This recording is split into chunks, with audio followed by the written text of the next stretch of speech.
Hello everybody, welcome to another video with me, Stacey, and Jamie, aka the McNeills on Wheels. We're currently coming to you from the Camping and Caravan Club site in Leek in Staffordshire, and we've got a bit of an update for you. Yeah, so we wanted to make this video and we wanted to make it sooner rather than later because, as you know, right from the very start of our caravan life journey, we've always wanted to be open and honest with you guys, and so today we're going to tell you that we are no longer living full-time in our caravan. No. Some of you guys may have kind of either guessed this or seen this coming, because a lot of our content recently has been more holidaying in the caravan rather than living full-time. But yeah, a few factors have led up to that, which we're going to talk about a bit today. Sure. I've got my laptop down here. I'm going to keep referring to that. So if you see me dipping down, it's because I'm going to keep not referring to it because I forget that it's there. So I'm going to go through a bit of history first of all as to why we ended up in the caravan. Journey so far. Yeah. So I was teaching in 2017. I just was not enjoying it at all. Was hating every day. Loved the kids, by the way. The kids are awesome. Yeah, but I'd just already the job itself. left teaching by then, hadn't I? Just before. Yeah. I think I left in 2016, so I did 5 years. You did 7, didn't you, in total? In total, yeah. And it was just in a really miserable place, really, to be honest with you. And then your job came up at risk of redundancy in 2018. So I was working for a charity at the time, and I really liked that job, actually. I wouldn't say I was like 100% fulfilled, but it was fine. It was your typical 9 to 5 kind of office job. But yeah, and then I was kind of told that I was 99% going to be made redundant. So it just seemed like 2018 seemed to be like our year. You know, you were going to get made redundant. I was fed up with what I was doing. Jamie had tried to sort of get out of teaching a few times, hadn't you? Yes, and and really failed. Successfully. And I think because, like a lot of people in that situation where you've both got, you know, reasonably well-paid jobs, you know, we had a mortgage and stuff, you feel quite stuck in that situation. You feel like you can only move to another job that's going to pay the same. And so we really, if we were going to change that and we were both going to kind of get out of the 9 to 5 rat race, we really needed to change the whole package, the whole lifestyle, right? So it was in sort of spring of 2018, we just committed to the idea of the van life. We'd watched various channels on YouTube, like the Bus Life NZ. Yeah, I think they were the first ones we found. Traveling K, other people like that, and we just thought, we can do this too. Yeah. So we stuck the house in the market. It sold really quickly. We got a reasonable price for it, which we were happy with.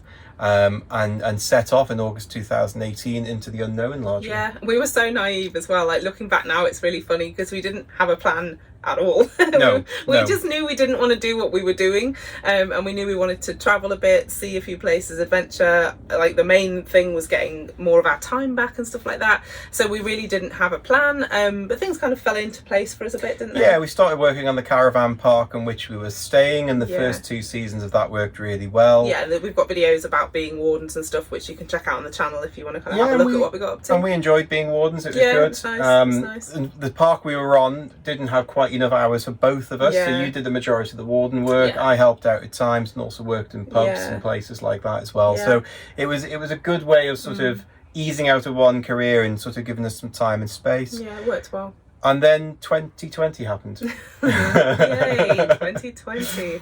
So it was a wonderful time for us in that, you know, everything closed down and I did loads in the gardens there, and we weren't kicked off site. No, we were kind of, so many people have got obviously horrific stories throughout the pandemic and stuff, and we really were the fortunate few, I suppose, who kind of, although we struggled financially because neither of us were furloughed, were we? No, neither of us were entitled to furlough pay due to the way the government calculated the eligibility at that time. Yeah, because both of our contracts, because being seasonal, they both started just after the lockdown or whatever. Yeah, or I think we were about 10 days too late, or however. Again, we've got a video where we talked about that a little bit as well. But we were fortunate in the sense that we didn't have any losses, family losses or anything like that. And so apart from, you know, being a little tighter financially, actually we sort of enjoyed the lockdown. That sounds awful, because we had loads of open space around us.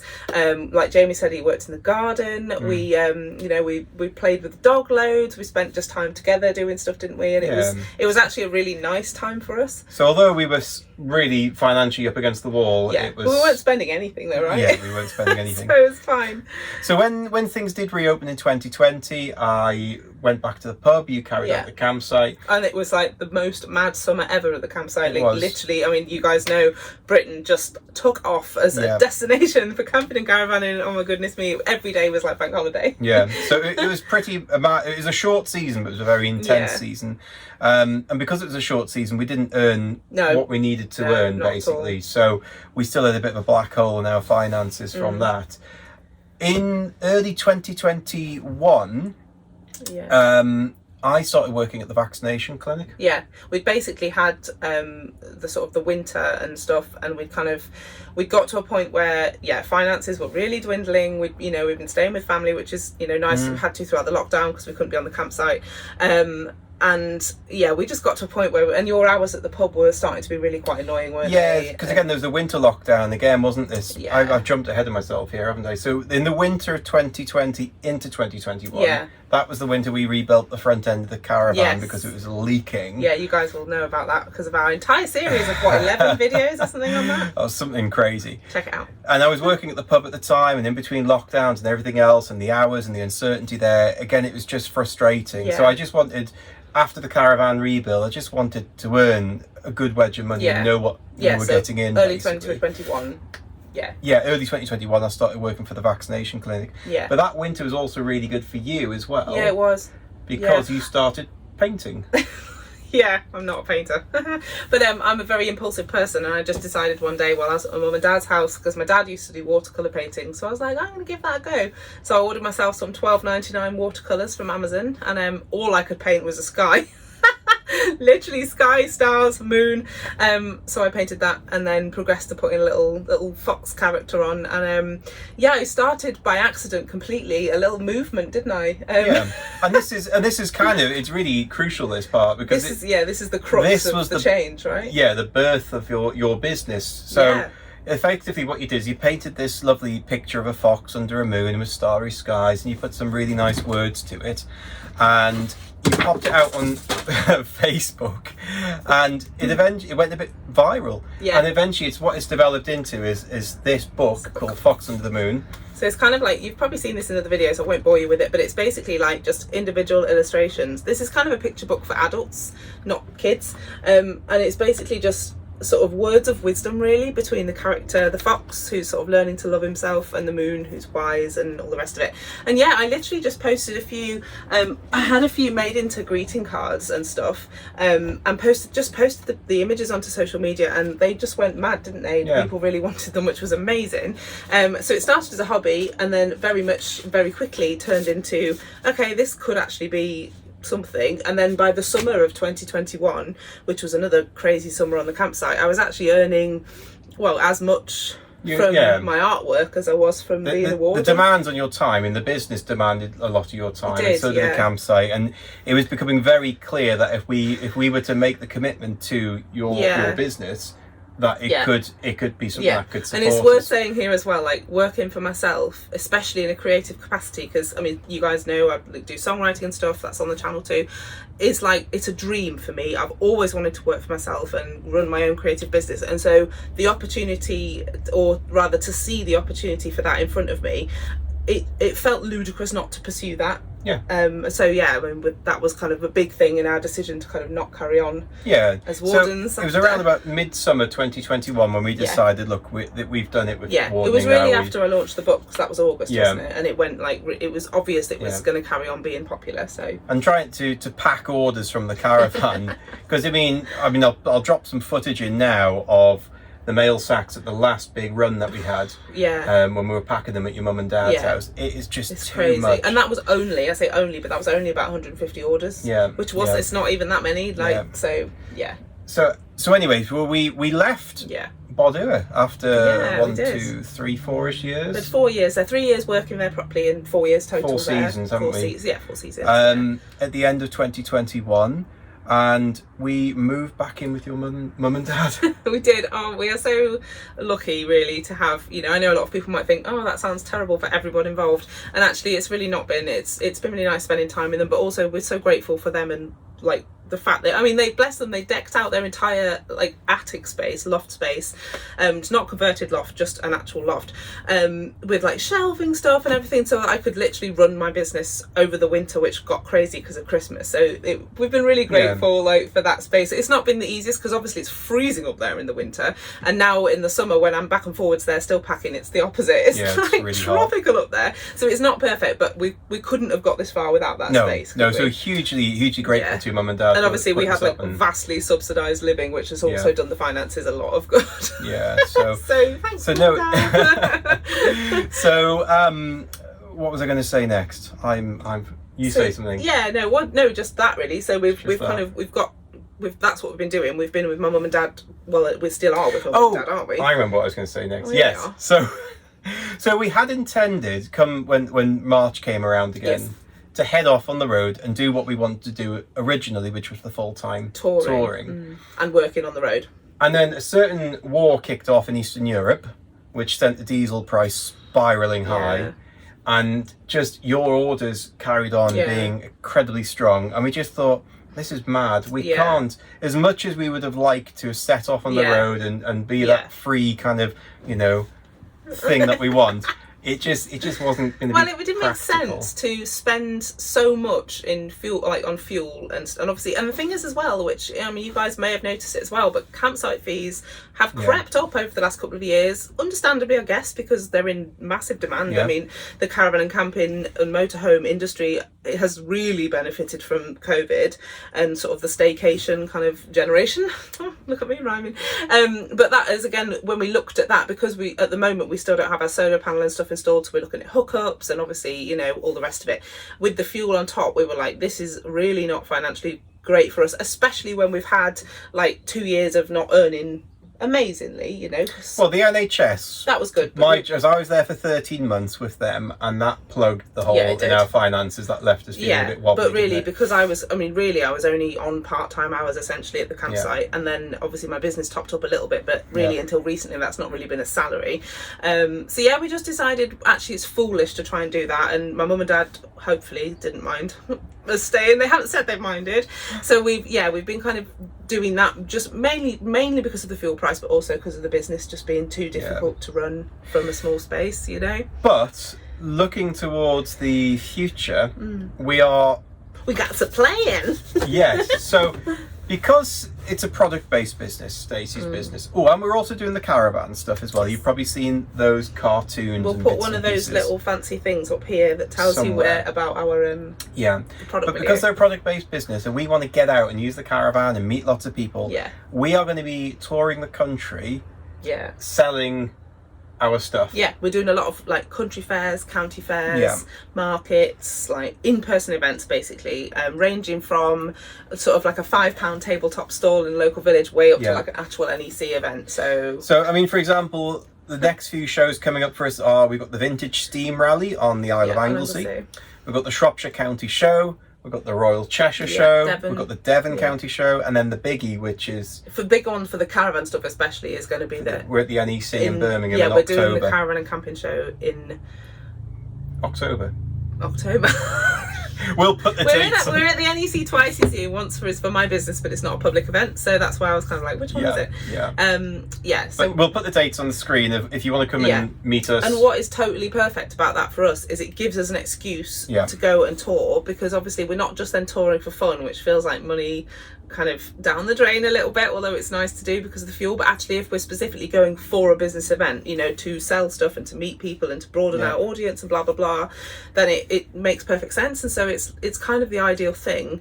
It still doesn't answer the question you may be thinking of, what are we going to do with all the stock and the packing and stuff. So you'll have seen possibly in one of our recent videos that we've bought another van recently, like a driving van.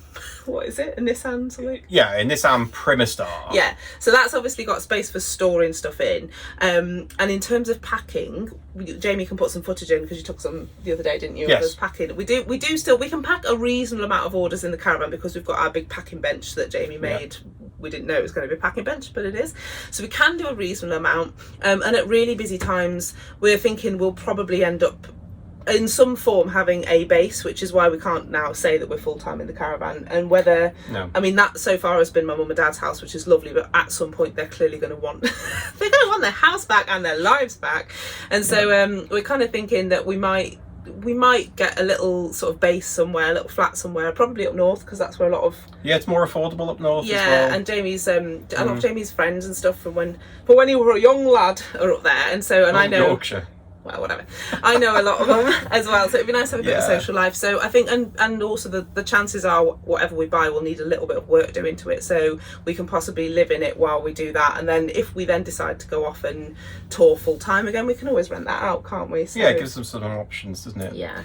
So, I mean, in terms of the channel content, it's going to be more about us touring around the country. Yeah, probably way more interesting actually than anything we've done before. We've got our bucket list in the front of our journal. Yeah, we kind of decided. I did tummy, man. Oh, I see that.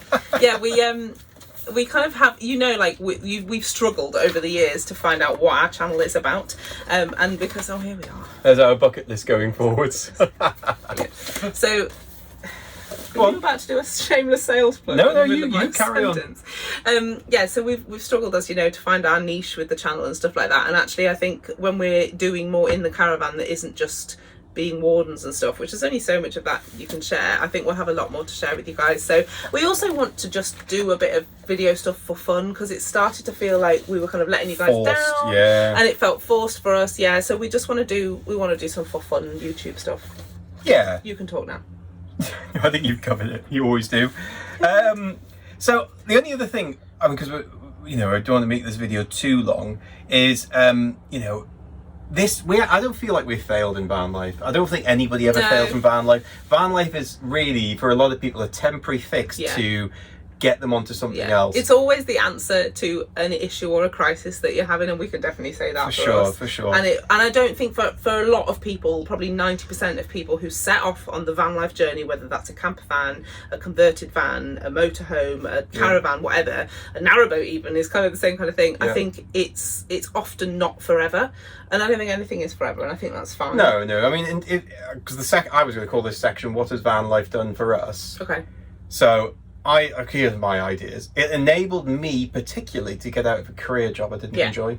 Yeah, because you would never have left teaching, probably, if we thought we still had that massive mortgage to pay. No. Although, I mean, we probably could have done that, but do you know what? I think for me, and you'll probably say the same thing, it was headspace as well. Yeah, headspace. Because the thing is, when you're on that treadmill, the 9 to 5 sort of thing, and working full-time jobs, and you've got loads of bills and mortgage and this, that and the other, kids for some people obviously, although clearly if you had kids you'd probably still take them with you.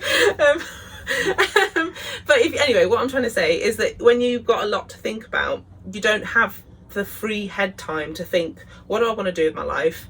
Is what we're doing now working for us? Are we happy? And actually, when we step back, we were able to fully answer those questions. Yeah. And the ones that weren't yes, we've changed that now, because I'm happier than I've ever been. Yeah.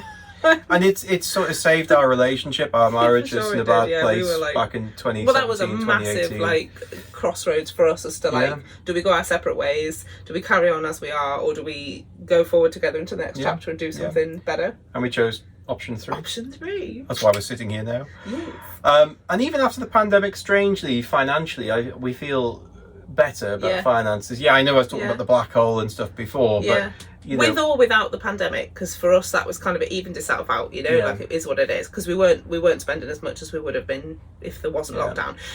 I think we're probably, even though we've largely worked minimum wage or thereabouts in the last 4 years, we've saved far more into our bank accounts than we would have done in the old life, because the outgoings are so much and debt's a scary thing. Debt is a really scary thing. Yeah. So yeah. And I literally feel like my dream since I was about 15 was to run my own business by the time I was 35. I'm 34 now, so I'm going to nailed that one. So I think we should wrap this up, because I wanted this to be fairly short and sweet, and I don't want you to start gabbling, because you'll never be quiet again. But I hope that's okay with you all. If you've got any questions, please pop them down below. We'll get back to you. If you liked the video, click like. If you want to see more from us, click subscribe, and we will come back to you with an update very soon. Yeah. And it feels cliched to say it, but this is not the end for us. It's the end of full-time living in the caravan, but it's very much the start of whatever comes next, and that's exciting, right? So absolutely. Yeah. Okay. Yeah. Much love, guys. Bye. Bye.